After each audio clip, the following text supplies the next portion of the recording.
Mercredi, le président Donald Trump a signé un nouveau décret qui interdit aux femmes et aux filles transgenres de participer à des compétitions sportives féminines. Ce décret, officiellement intitulé « Pas d'hommes dans les sports féminins », est le 4e décret qu'il a signé depuis son entrée en fonction le 20 janvier et qui concerne directement les personnes transgenres. Cette mesure a suscité de vives réactions de la part de ses partisans comme de ses détracteurs, ce qui en fait l'une des décisions les plus controversées de son administration jusqu'à présent. Déclaration de Trump sur le décret s'exprimant à la Maison-Blanche avec un groupe d'athlètes féminines derrière lui. M. Trump a clairement indiqué qu'il pensait que le décret était nécessaire pour protéger les sports féminins. Il a accusé la gauche radicale d'essayer d'effacer le sexe biologique et de le remplacer par ce qu'il a appelé une idéologie transgenre militante. Selon M. Trump, ce décret met fin à ce qu'il a décrit comme une attaque contre les sports féminins. Au cours de son discours, M. Trump a cité de nombreux exemples d'athlètes transgenres concourant dans des sports féminins, affirmant qu'ils avaient enlevé des opportunités aux femmes cisgenres. Il a même fait une fausse déclaration au sujet de la boxeuse algérienne Iman Khelif,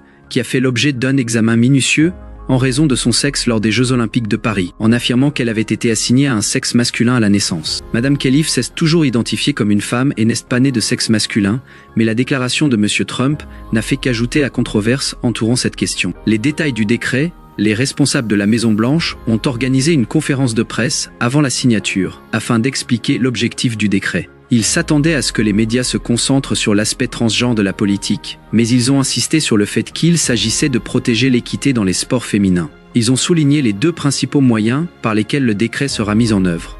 Tout d'abord, l'administration reviendra sur les orientations antérieures concernant le titre 9, la loi sur les droits civils qui empêche la discrimination fondée sur le sexe dans les écoles bénéficiant d'un financement fédéral. Sous l'administration Biden, les écoles devaient permettre aux élèves transgenres de faire partie d'équipes sportives et d'utiliser des installations correspondant à leur identité de genre. Le nouveau décret des mêmes Trump renverse cette politique, en empêchant les élèves assignés à un sexe masculin à la naissance de participer à des sports féminins ou d'utiliser des toilettes pour femmes. Le ministère de l'Éducation sera chargé de faire appliquer ces règles, et les écoles qui ne s'y conformeront pas pourraient faire l'objet d'enquêtes fédérales. D'autre part, l'administration prévoit de collaborer avec les principales organisations sportives, dont le Comité international olympique, afin de veiller à ce que des règles similaires s'appliquent au-delà des écoles. Le décret aura également une incidence sur la politique des États-Unis en matière de visa.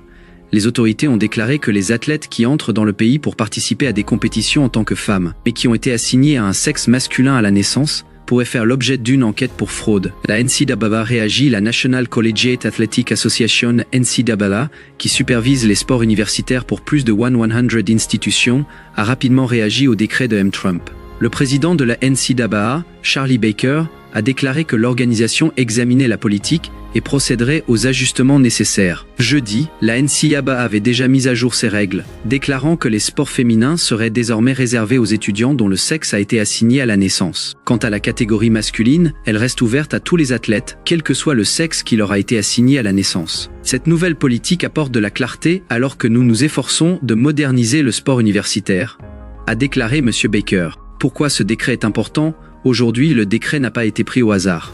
Il a été signé à l'occasion de la Journée nationale des filles et des femmes dans le sport, un événement annuel célébrant les athlètes féminines. Créée en 1987, cette journée vise à inciter davantage de filles à pratiquer un sport.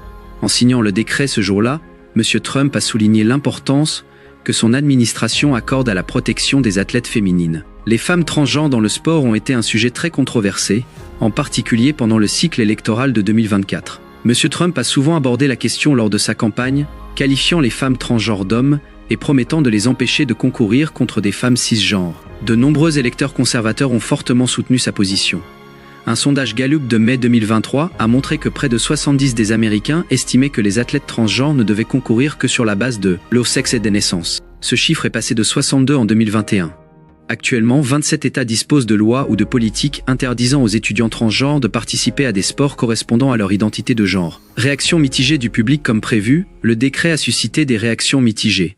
Les groupes de défense des droits des personnes LGBTQ+ l'ont vivement condamné, tandis que les voix conservatrices ont célébré la décision. Schiller Bailar, premier athlète ouvertement transgenre à concourir dans une équipe masculine de la division 1 de la NCAA, a qualifié l'ordonnance de dévastatrice et de discriminatoire. Bailar, aujourd'hui âgé de 28 ans, a fait valoir que cette politique ne se limitait pas à restreindre la participation des transgenres, mais qu'elle créait également un dangereux précédent en matière de contrôle de toutes les athlètes féminines. Il ne s'agit pas seulement des transgenres, a déclaré Madame Bailard, cela ouvre la porte à la remise en question du corps de toutes les femmes dans les sports. Cela ouvre la porte à la remise en question du corps de toutes les femmes dans le sport.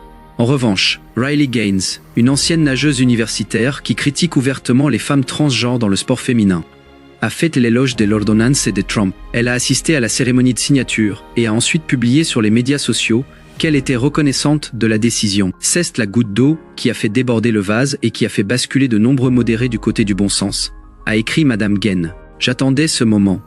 Dieu soit loué. Contestation juridique. Attendu, le décret devrait faire l'objet de contestations juridiques. Plusieurs États ayant précédemment adopté des interdictions similaires pour les athlètes transgenres ont déjà été traduits en justice. Des juges fédéraux ont bloqué des interdictions dans l'Arizona, l'Idaho, l'Utah et la Virginie occidentale. Dans le New Hampshire, une restriction a été bloquée pour les 2 athlètes transgenres qui avaient intenté un procès, et dans le Montana, une loi a été bloquée de manière permanente au niveau universitaire, bien qu'elle reste en vigueur pour les écoles primaires et secondaires. Carl Charles, avocat principal chez Lambda Legal, un groupe de défense des droits des personnes LGBTQ+, a qualifié le décret de Donald Trump de honte. Cette administration est obsédée par l'idée d'attaquer les personnes transgenres, en particulier les enfants, a déclaré M. Charles. Il ne cesse de répandre la peur à propos d'un phénomène qui existe depuis des décennies et qui ne pose aucun problème réel. De nombreux experts juridiques pensent que des actions en justice seront intentées contre l'ordonnance au motif qu'elle viole le titre 9 et la clause d'égale protection de la Constitution des États-Unis. Certains estiment que le fait d'interdire aux femmes transgenres de pratiquer un sport